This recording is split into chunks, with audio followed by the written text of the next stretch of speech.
ఈరోజు మన వీడియోలో సాంప్రదాయ పద్ధతిలో ఉగాది పచ్చడిని ఎలా చేసుకోవాలో చూపించబోతున్నాను. అంతకంటే ముందు మీకు మీ కుటుంబ సభ్యులందరికీ క్రోధినామ సంవత్సర ఉగాది శుభాకాంక్షలండి. ముందుగా ఇది చేసుకోవడానికి ఒక మట్టి పాత్ర ఉంటే చాలా బాగుంటుంది. నా దగ్గర మట్టి పాత్ర లేదు, అందుకే నేను గిన్నెలో చేసేస్తున్నాను. ఇందులోకి 50 గ్రాముల చింతపండులోంచి తీసిన చింతరసం వేసుకోవాలి. తర్వాత ఉప్పు వేసుకొని, కారం, అలాగే చేదు కోసం వేపపూత వేపపూత కూడా వేసుకొని, తీపి కోసం మనం బెల్లం కూడా వేసుకోవాలి. తర్వాత మామిడి పండు ముక్కలు కూడా వేసుకొని మొత్తం ఉప్పు బెల్లం మొత్తం కరిగేంత వరకు కలుపుకోవాలి.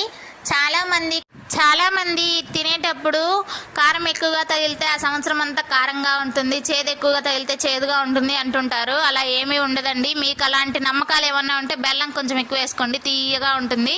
వీడియో నచ్చితే లైక్ చేయండి. Bye bye.